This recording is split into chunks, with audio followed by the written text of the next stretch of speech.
Apart from your rent or mortgage, one of your biggest expenses is likely to be groceries. As humans, we tend to spend a lot of money satiating our appetites, and a quick search on the internet revealed that the average South African household spends around 6,000 Rand per month on groceries.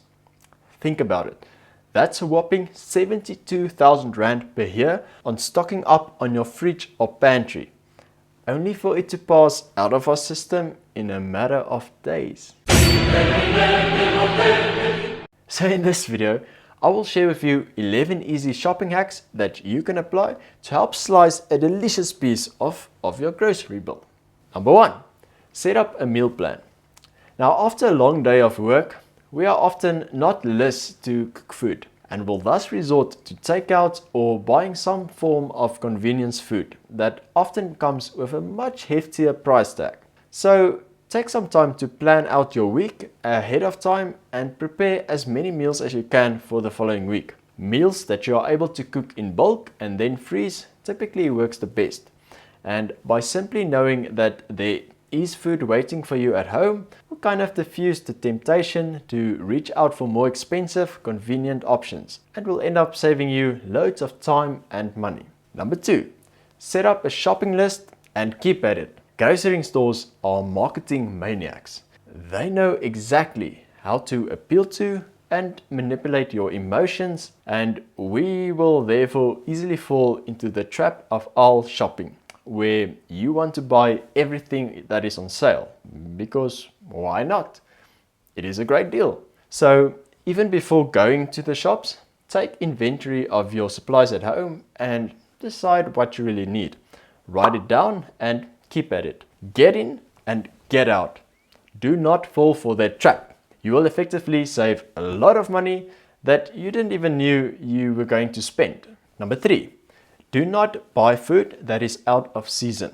When you buy food, try to always stick to purchasing produce that is seasonal.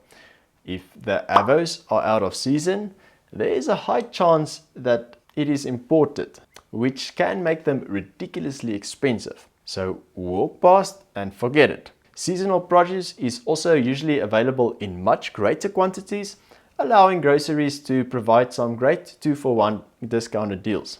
But Peter, I'm not a botanist. How am I supposed to know which fruits and veggies are seasonal and which are not? Well, glad you asked.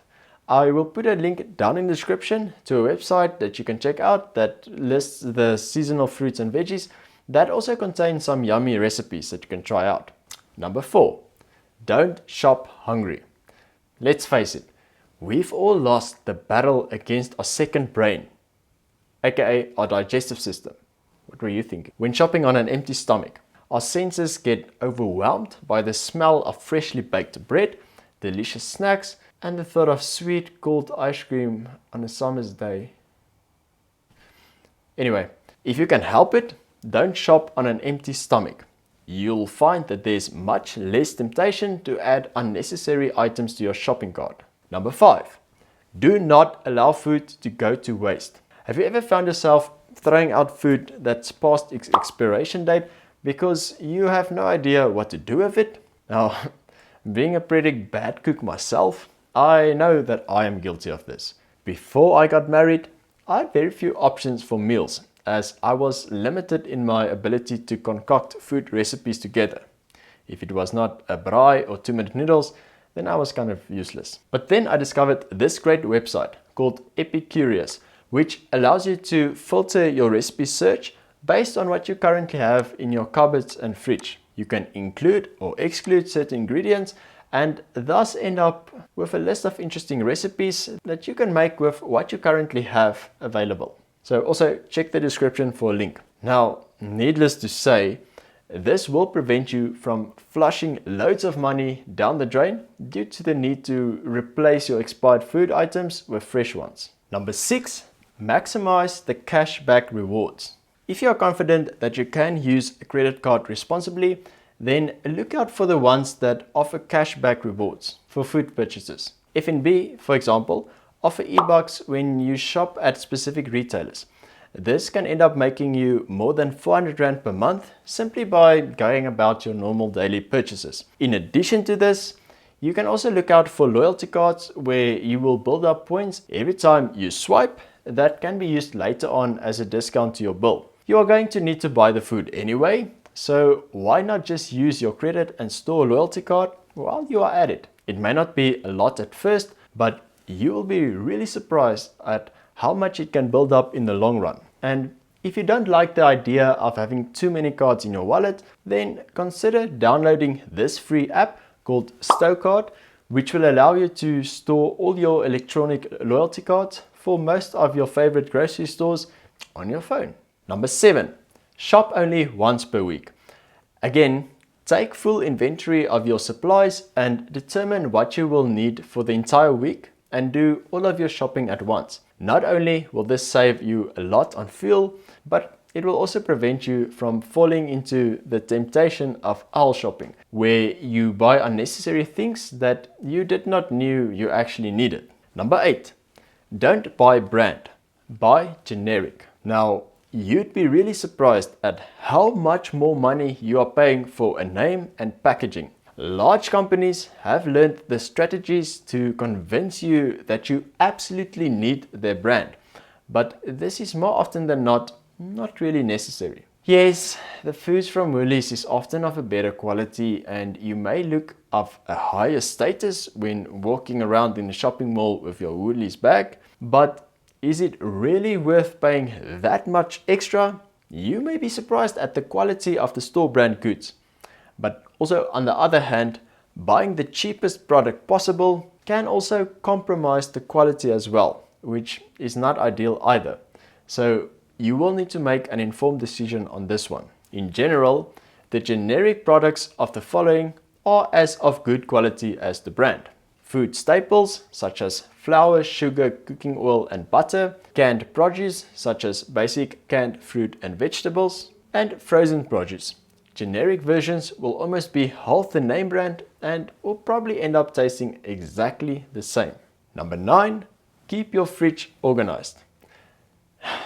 Have you ever returned from the grocery shopping only to find that you've bought duplicates of things you already had, but that these were hidden behind the disorganized mess inside your fridge? It does pay off to spend some time to go through the items in your fridge and cupboards, tossing out the rotten goods and organizing the rest in a way that you'll always know exactly what you have in stock, because as this will prevent you from buying items that you already own. Number 10, buy bulk on staple items that are on special. Make a list of things that are regular items in your household, then buy them in bulk when they are on special. These can include items such as toilet paper, sugar, flour, rice, pasta, coffee, tinned beans, UHT milk, cereal, tea, and washing powder, amongst others.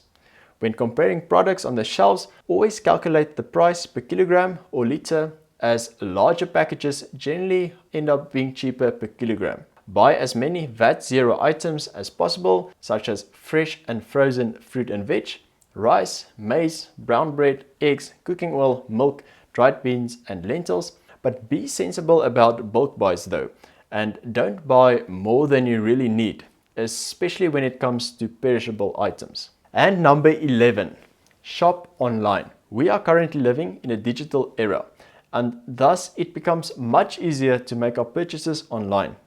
Not only is this more convenient and fast, but you will also save a lot of money on fuel as well as sticking to a strict budget, as you will not be tempted to buy things you don't need. And there are also often lekker online only deals available that you can capitalize on. And as a bonus hack, number 12, time your stops at the store and scan the shelves. Now this is sneaky. Many retailers will discount their goods and produce towards the end of the day, and perishable food is often dramatically marked down.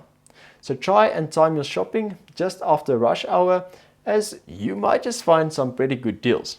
Also, the most expensive items in a store are usually found at eye level. Hashtag marketing scalums. So, scan the shelves up and down for the cheaper version of the same product, as this alone can help you save quite a bit. So as you can see, saving money on groceries does not have to be complicated or restrictive, but it does require us to be more aware of how and what we spend our money on. We need to try and become more intentional when buying food and stop wasting away our money on the things that we do not actually need. So thank you for watching this video. If you found it to be helpful, I would really appreciate it if you can leave a like on this video and share it with one friend. And if you enjoy this save money kind of videos, I will link to a couple of other videos down in the description that I made. And if you are just interested in personal finance, life hacks, entrepreneurship and investing, then make sure you subscribe to this channel, as I'll be posting new videos weekly. And as always, have a lucky day, and I'll see you in another video next week. Cheers.